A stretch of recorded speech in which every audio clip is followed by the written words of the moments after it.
Capítulo 6. Boggins Heights.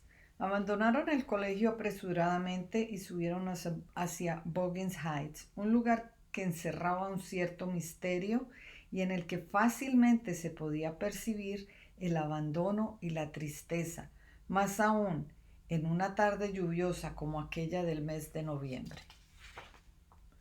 Por lo menos, dijo Peggy con brusquedad, yo nunca la he llamado polaca, ni me he burlado de su nombre. No creí que fuese tan inteligente como para darse cuenta de que nos estábamos divirtiendo a costa suya. Pensé que era tonta, y fíjate cómo dibuja, y yo que me creía la mejor. Mary no podía hablar, tenía un nudo en la garganta. Su único deseo era encontrar cuanto antes a Wanda para pedirle disculpas, para decirle que todos en la clase pensaban que era estupenda y rogarle que no se marchara. De ahora en adelante todos la respetarían. Ella y Peggy se asegurarían de que así fuese. Mary llegó incluso a imaginarse una escena en la que ella y Peggy defendían a Wanda en una ocasión. Alguien gritaba Petronsky, Onsky, Onsky y ellas se abalanzaban sobre el culpable. Mary se consolaba con estos pensamientos, pero pronto se disipaban y la invadía una tristeza infinita. Deseaba con todas sus fuerzas borrar el pasado y que todo volviese a ser como antes de comenzar a burlarse de Wanda. Qué gris, qué frío y desolado parecía Buggins Heights. En el verano, los bosques, los arbustos y los helechos que crecían a lo largo del arroyo eran frondosos y los domingos por la tarde resultaba muy agradable pasear por allí. Pero ahora el arroyo estaba casi seco y la débil lluvia que caía solo resaltaba las latas oxidadas, los zapatos viejos, el armazón de un paraguas negro y otros objetos inservibles allí abandonados. Apresuraron el paso. Querían llegar a lo alto de la colina antes de que oscureciera. De lo contrario, tal vez no darían con la casa de Wanda. Por fin, ya casi sin aliento, llegaron a la cima de la colina. La primera casa, la más vieja y destartalada, que era la del señor Svensson, Peggy y Mary pasaron por delante de ella de puntillas y corriendo. Se decía que el viejo Svensson en una ocasión había herido a un hombre de un disparo. Otros, en cambio, decían que no era cierto, que era un viejo que no servía para nada, pero incapaz de matar una mosca. Cierto o no, las niñas respiraron con alivio cuando llegaron a la esquina. El día era demasiado frío y lluvioso como para que el viejo Svensson estuviera hoy allí, como de costumbre, recostado contra la pared de su casa, mascando y escupiendo tabaco. Ni siquiera su perro había ladrado al paso de las niñas. Creo que es ahí donde viven los Petronsky, dijo Mary, señalando una casita blanca con un pequeño gallinero al lado. La hierba crecía en el patio y alrededor de la casa, pero todo estaba limpio. A Mary le recordó el vestido de algodón azul de Wanda, desteñido y gastado, pero limpio. En la casa no se advertían señales de vida, salvo un pequeño gato amarillento que permanecía acurrucado en uno de los escalones de la entrada. Cuando las niñas entraron en el patio, el animal dio un pequeño maullido y de un salto se subió al árbol más cercano. Peggy golpeó firmemente la puerta, pero no obtuvo respuesta. Repitieron su llamada por la parte de atrás, pero tampoco contestó nadie. Wanda, gritó Peggy. Wanda. Escucharon atentamente, pero el silencio era absoluto. No había la menor duda. Los Petronsky se habían marchado. A lo mejor se han ido por unos días y aún no se han llevado los muebles, apuntó Mary, esperanzada, a la vez que se preguntaba cómo iba a vivir sabiendo que Wanda se había ido y que quizás ya nunca más la encontraría para pedirle perdón. A lo mejor, sugirió Peggy, la puerta está abierta. Giraron con cuidado la manilla. La puerta se abrió con facilidad.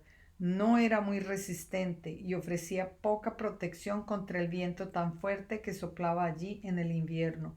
El pequeño cuarto que daba a la entrada estaba vacío.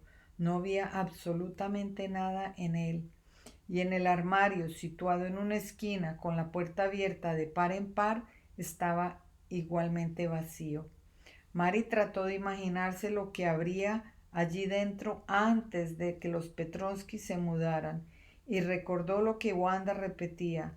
De verdad, 100 vestidos, todos en fila en el armario.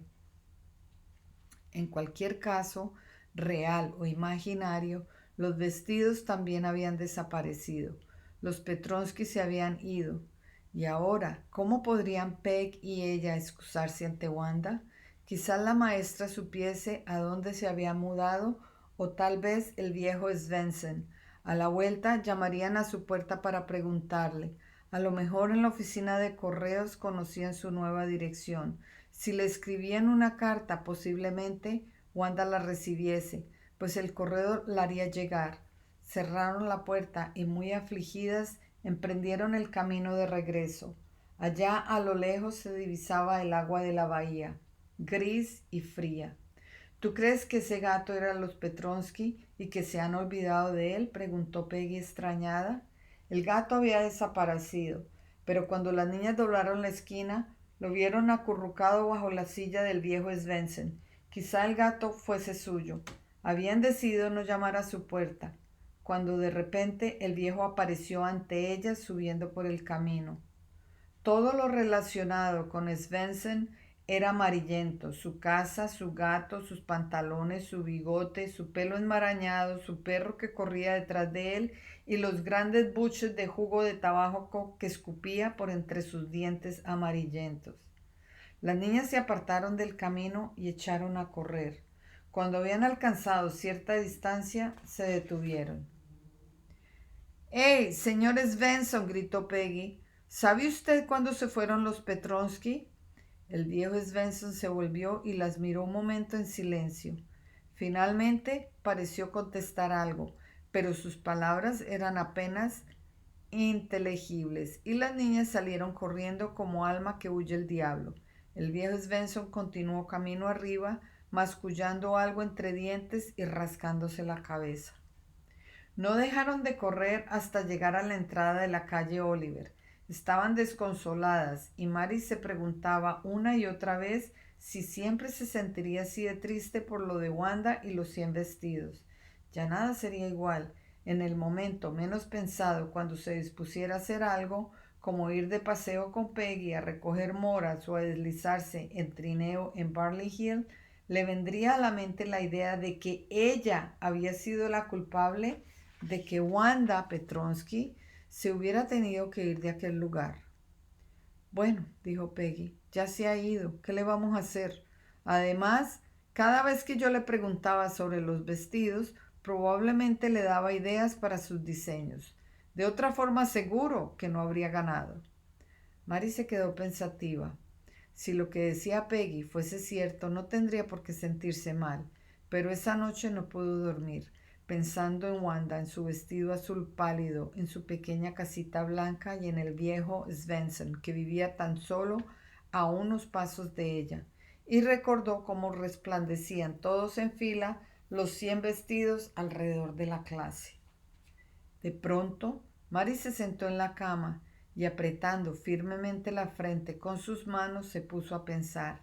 Era la primera vez que reflexionaba de esta manera y pasado un largo rato llegó a una determinación. Nunca más permitiría una situación semejante. Nunca más permanecería callada. Si en alguna ocasión llegara a enterarse de que alguien se burlaba de otra persona solo porque ésta era diferente o porque su nombre resultaba raro, ella saldría en defensa suya, aun cuando eso significase perder la amistad de Peggy, su mejor amiga. No podía rectificar el pasado, pero estaba segura de que en el futuro no cometería el mismo error. Finalmente, el cansancio y el sueño la rindieron.